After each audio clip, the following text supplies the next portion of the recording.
Hello everyone and welcome back to Cinderella Phenomenon Evermore. We're going to go ahead and continue with Chevalier's route. Chapter 3, baby! Once upon a time in a kingdom far, far away, there were two crystals. One was the crystal in Lucius, protected by the rule of the fairies. The other was the crystal in Tenenbaum, which was watched over by the high leader of the witches. For a long time, the fairies and witches lived in harmony with the humans in the kingdom. He stopped suddenly, cheeks flushed. You're laughing at me. What? I'm not. Sinna just glares at me. Maybe we can skip this part. We've heard it before. Sinna sighs. Delora tells the story all the time and no one laughs at her. Delora does tell the story a lot, doesn't she? Chevalier looks as he's trying not to laugh. Then, by all means, feel free to tell the story however you'd like, Sinna. I'm already intrigued. Don't patronize me. Sinna starts again at the beginning, describing a time when the fairies and witches got along. Then, inevitably, Hans destroyed the balance with his fairy tales. Normally, this would be the part where the storyteller explains that the Tenenbaum bear, my mother, went mad after the witch genocide. But Sinna surprises me by going off on a different tangent. When Hans realized what he'd started, he beseeched the Tenenbaum and Lucius bear to meet with him. The Tenenbaum bear wanted nothing to do with Hans. Their heart was already overfilled with hatred for the humans. The Lucius bear attempted to meet Hans on her own, but the bard was killed by a witch before the meeting. I stare. How did I not know this? With Hans gone, the conflict spiraled out of control. The Lucius bear, Faye. He stops, his gaze forlorn. Faye? Parfait? Faye, Parfait. No, I'm sorry. Faye, what a lovely name, it suits her. Sinna clears his throat. Rather than put an end to the Tenenbaum bear's atrocity, Faye clung to her hope and optimism. She did not try to stop the tragedy until much later. You know how the Tenenbaum works, Princess said, so you must know why Faye was the way she was. The Tenenbaum gathers and stores negative emotions. It then sends me those emotions to confuse. This keeps the balance in check. It goes to reason that Lucius would gather positive emotions. It used to irritate me that Parfait was always so positive. I thought it was just part of her personality, but you're saying that Parfait was the way she was because she absorbed positive emotions from Lucius? Yes and no. Faye was an optimist at heart, but Lucius was just magnified those feelings. It blotted out other necessary emotions like anxiety, caution, all the things contained within Evermore. My cousin lost herself to hope, and her face seemed reality.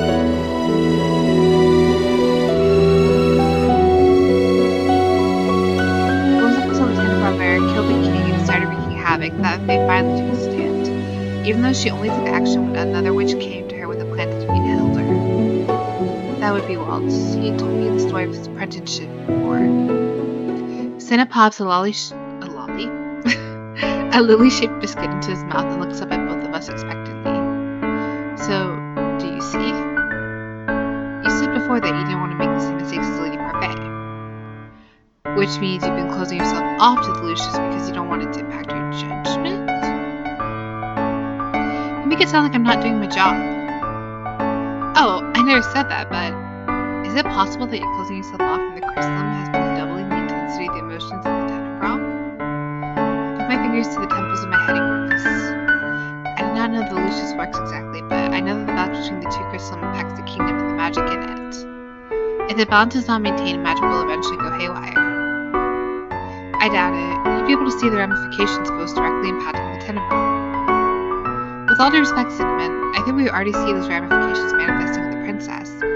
She is the bearer, after all. He looks at me uncertain. Or am I misunderstanding? I'm not sure. I don't know what happens when the two are out of balance, but I cannot help recall Parfait's fragile state. She suffered from illness Chevalier could never cure. Parfait was frequently in pain. She said it was because of what happened to her during the war, but do you think the imbalance between the crystalline might have impacted her as well? Chevalier stares at me wide-eyed. So it was not just the weight of Lucius that burdened her, but the weight of the Tenenbaum as well? It's possible. Sinna raises an eyebrow. He still looks unconvinced. Sinna, as bearer of the Tenenbaum, I am prone to nightmares. Sometimes the negativity caused by magic to flare makes me impatient with people. I've accepted these as inconveniences that come with being the Tenenbaum bearer. Accepting these emotions that come with Lucius are part of your responsibility. It's not the same thing, Princess. Agree with him. No, it isn't. Sinna looks like he's about to argue, but then pauses, realizing I've agreed with him. I am sure the Lucius is different. I have no doubt you know its inner workings better than I do. But in order to maintain balance in it, you can't close yourself off from it. How would you know how the balance works? Did Faye explain it to you? She did not. I do not have Parfait or Mother to help me figure this out.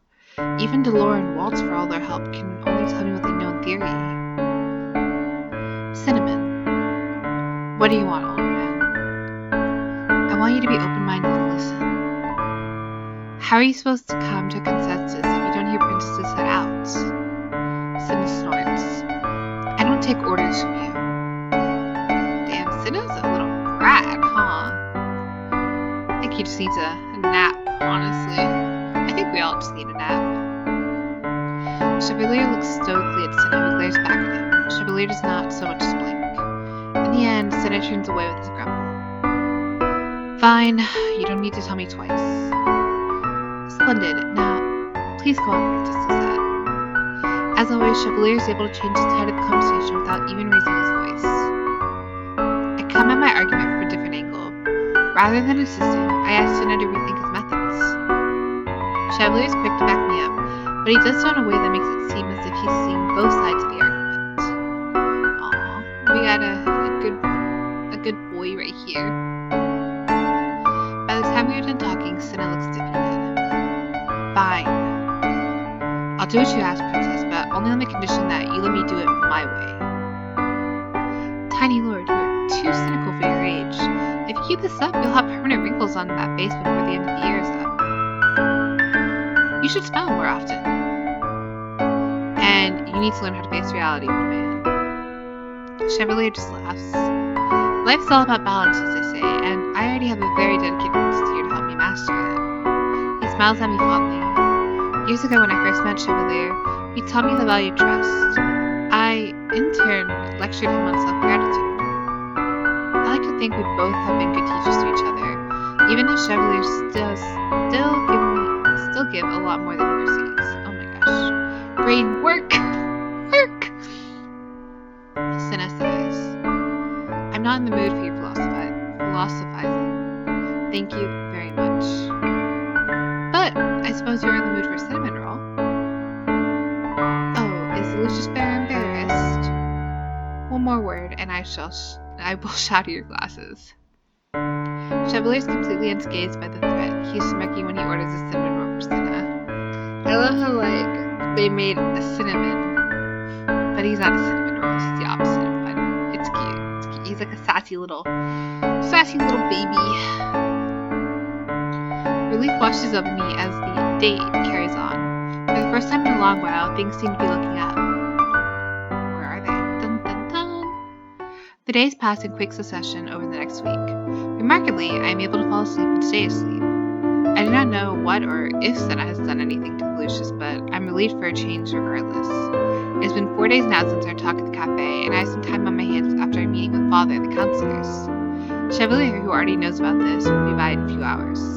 Last I heard from him, he was busy setting up his new clinic space at the palace. His absence works to my advantage. I have some time on my hands to do something nicer without him knowing. In the end, I decided to go with my first idea, the scarf. Chevalier has been in need of a scarf for a while. He's not the same without one. The question remains, what kind of scarf do I give him? Make him one! Let's go! It's been a long time since I've sewn anything. When I was lonely, I used to sew puppet companions for myself, but I've never made clothing. I can still remember the scarf Bria made for Chevalier. Is there any way I can make one that looks even half as nice? Bria made a living as a seamstress, but me? I shake my head to clear it. I will make him a nice scarf. A maid passing through the hallway pauses to look at me. It occurs to me belatedly that I spoke out. Oof, I've been there so many times where I'm lost in my own thoughts and I just say it out loud and people are like, what the fuck is this chick on? If I must say the words found to be true, then so be it. Though it has been years since I sewed anything for my pleasure, I am easily able to locate my supplies. I set everything on the table and start working. The longer I work, the easier it becomes to focus. Eventually, I completely lose track of time. Ah, and what is my lovely Lucette doing? The minute I catch the glint of Chevalier's glasses, I grab the material off the desk and sit on it. Ho ho, keeping secrets, are we? I have no idea what you're talking about. Are you hiding another romance book? Oh my god, are they the steamy kind? Lucette, get it, girl? I will never forget the day that Chevalier found me in here reading one of the romance books Evelyn let me. Or rather, he will never let me forget. I should bring another by so we can read it together. Maybe get some ideas? The last time he read a romance aloud, I wanted to throw myself out the window. Oof. If you do that again, I will burn the book with magic. Even if it's Emmeline's? Even if it's Emmeline's. Chevalier laughs as he leans closer, close enough for me to see the playful shimmer in his eyes. You never answered my question. It's nothing. Oh? He leans even closer until his lips are brushing my ear. If it's nothing, then you will mind me sweeping off your feet to see.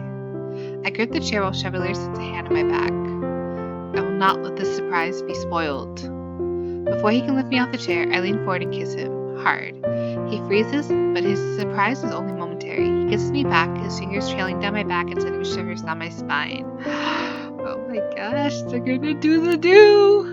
When we part, he steps away and holds up his hands in surrender. Fine, I admit defeat.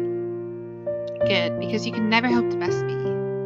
Chevalier laughs. No, I suppose not. He flops down in the bed and with a sigh. It occurs to me that today was his first official day as a palace physician. How's your work? Good, I suppose. You suppose? Chevalier shakes his head. There wasn't much to do besides organize my inventory and order medication. Most of the nobles and servants who came by were healthy. And how were they? Chevalier's expression is carefully neutral. As I said, they were all healthy. But how were they when you spoke to them? I cannot help but recall the way the two ladies in town looked at him. Many people, nobles included, are unafraid to show their dislike of him. But because Chevalier is Chevalier and dislikes speaking ill of anyone, he probably does not want to admit defeat. I really do wish he would talk to me. Hold off. I trust Chevalier. I have faith that if things get too difficult, he will talk to me. You know, I will always be here to listen to your concerns. Just as there are things I'd rather do alone, there are things he too must want to figure out on his own. But being able to support him in that endeavor is enough. Thank you, Lucette. As always, you are the brightest, most glorious radiant sunshine of my life. And the best listener. That is high praise coming from the actual best listener. He responds to the compliment with a soft kiss on my forehead. I will never tire of your compliments, my sweet princess. He pauses, suddenly looking thoughtful. Do you mind if I ask you a question? Of course not. What do you propose I do about my more troublesome patients? I'm surprised by the quiet determination in his eyes. I don't want you to needlessly worry about me. I know you have a lot on your plate.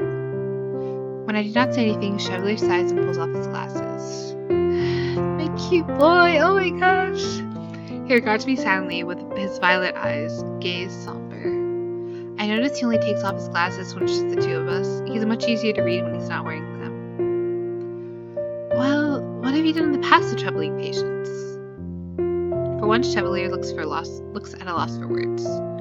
While he's distracted, I take the opportunity to quickly pull the uncompleted scarf out from beneath me and fold it up. Then, before Chevalier can question what it is, I tuck it into a drawer and turn back to him. How mysterious. I clear my throat. Chev, do you ever think about what is good for you? I know the answer to that question too, but I enjoy the bewilderment on his face when I say it out loud. What a silly question, Lucette. Of course I do. I eye him skeptically. I think maybe you should spoil yourself more often. Chevalier's look of shock perhaps emboldens me more than it should. Before he can object, I grab his glasses off the bed and settle them on the bridge of my nose. Oh my gosh, she's so cute! love it. Oh, they're so cute together. And I feel like their outfits are so complimentary towards one another too, like the colors and everything. I just wish that they would have his hair down. I do miss his long hair being down. Anyway, sorry, let me try that again. I tilt the glasses and hope that I can make them glint the same way Chevalier does. I think maybe you should spoil yourself more often, Chev. Chevalier's shock disappears, replaced by bemused glee. Oh, I don't think so at all. After all, I think I'm already the luckiest man in the world to be spoiled by you. Being spoiled by others and spoiling yourself are two different things. Oh, my princess. Your words take on even more sophisticated air with the glasses. Although, he laughs. I'm sorry, even though I'm sure you wear my glasses better than I do, I can't appreciate your beauty because I can't see you. Just how bad is your eyesight? Oh, I hate when people ask me that and they put on my glasses and they're like, oh wow, you're really blind. I'm like, yeah, there's a reason why I need these. Miserable. Mood, Chev, mood. I'm sitting right next to you. Not close enough, I'm afraid. I sigh out, but in the end, shift closer so that I can lean my head on his shoulder. Chevalier does not miss the opportunity to plant a kiss on my forehead. He smiles. I was right, your eyes are scintillating behind those lenses. Are they sparkling? What? Are the glasses sparkling? Sparkling? You always somehow manage to make your glasses shine. I'm afraid that is my secret technique, princess. I thought you would say that. Thank you for trying to cheer me up, Lucette. And for reminding me about something so important. I think the glasses do make you more convincing, by the way. I have no doubt they are the reason you're so silver-tongued. Chevalier looks horrified as I hand his glasses back. You make them sound like magic. It's not so strange to think someone might have charmed them. You do think I was born charming? I wonder. Chevalier looks sure of himself when he puts the glasses back on. You promise that if someone bothers you, you'll come to me? I never keep secrets from you, Lucette. I never have, and I never will. Unless they're meant to be surprises, then that is a different thing entirely. He gives me a pointed look, a mischievous smile curling his lips. I'm sure you understand the excitement of keeping a secret. I shrug as nonchalantly as I can manage. I will not rise to his bait. He is not finding out about my scarf. Anyway, other than a few disagreeable patients, everything has been splendid. I'm enjoying the work so far. So long as I can help someone, I'm satisfied. It may not be the kind of work he's used to, but I hope Chevalier's patients will treat him well. The more I think about it, the more I question the reason Chevalier moved his practice here to the palace in the first place. He said that he did it because the king personally offered him a job and he couldn't refuse, but... Chev, you didn't just move to this palace because of my father's proposition, did you? Oh no, I wanted to change the location. I get to be closer to you this way. But... Chevalier puts a finger to my lips. No buts, lovely princess. I moved my practice here because I wanted to. You know how long I thought about this? From what I remember, it was not very long at all. Oof. But Chevalier does not lie to me, so I will believe him. The tide of our conversation changes after that. Chevalier asks me about my day, and I'm forced to make up a lie on the spot to avoid telling him the truth. We talk for a while after that until I'm forced to get to tend to my responsibilities. Is it responsibilities? Anyway. After I finish all my daily obligations, I head to the forest for my last meeting.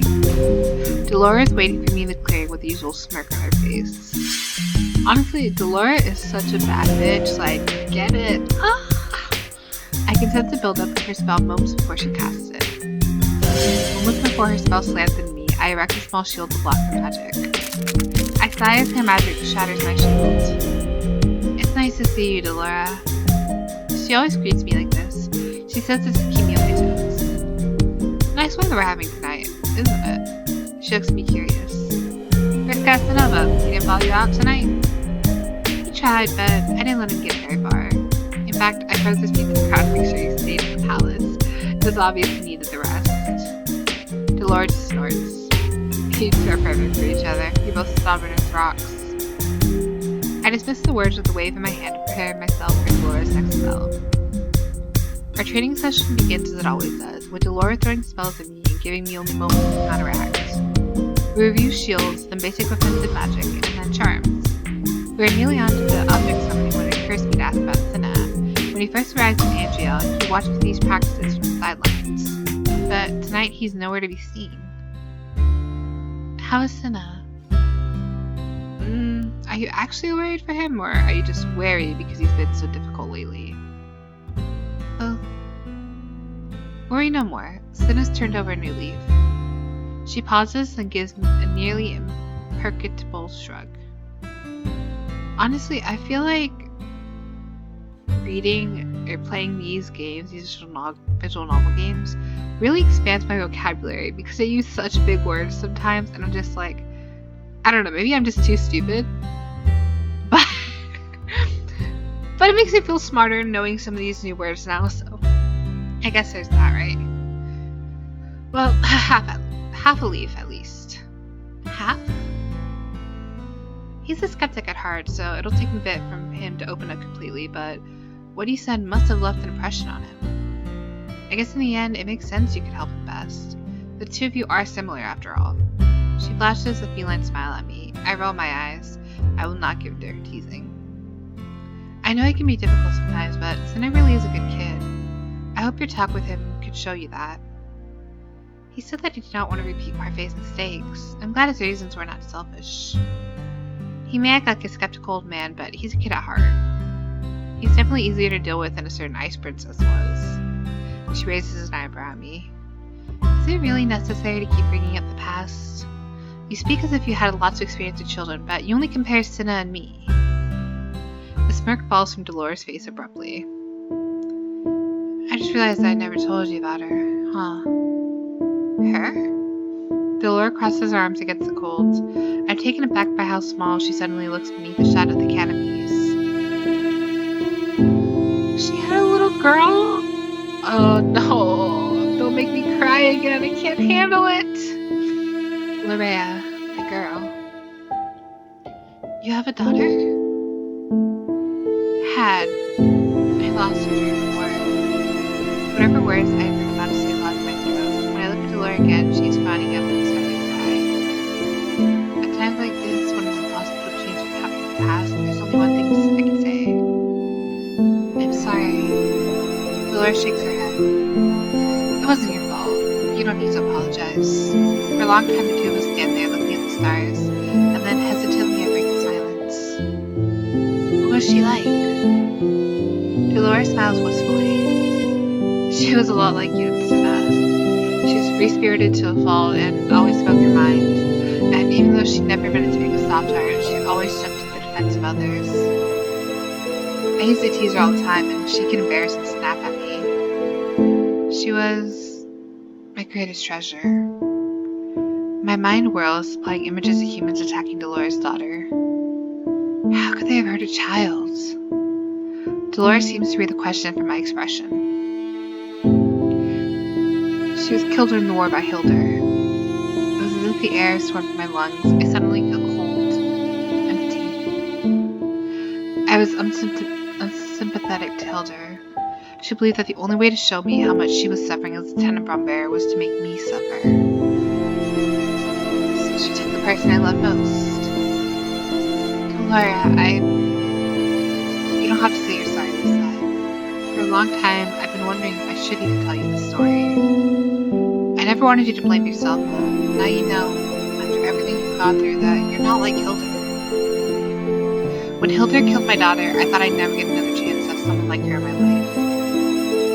But then you came along. Your smile mellows. I think if Laura had grown up, she'd have been a lot like you instead. And now I have the honor of watching over a taciturn fairy too. Lucky me, being able to watch over both the Tenenbaum and Lucius bearer. She steps close enough to set a hand on my shoulder. I know you said that in your nightmares your mother told you that you weren't good enough, but I know that's not true. I get to witness your magical strength every time you practice, and I know firsthand how dedicated you are. I cannot help but smile. Even though my heart is heavy with so many revelations, Delora's words make the burden easier to bear. I have Chevalier and everyone at the margin to thank for that. Delora grins at me. Well, of course. But you remember what Parfait used to say? Goodness is innate in everyone. She taps my chest. So really, you had it in you all along. She draws her hand away with a grin. So, do you feel better now? I should be asking you that. Delora shakes her head. What's in the past is in the past. Honoring Lorea's memory is all I can do for her now. Honoring her memory. I hope Sinna and I are able to do that for Parfait and Mother. Delora backs away. No more getting sidetracked. Show me what you've got, Princess. Let's continue into the night. It is obvious, however, that Delora and I have our minds on different things. I have no doubt she's thinking about Lorea, and me. I need to do my best to honor my own mother, and to keep those I love from suffering, and that includes Chevalier.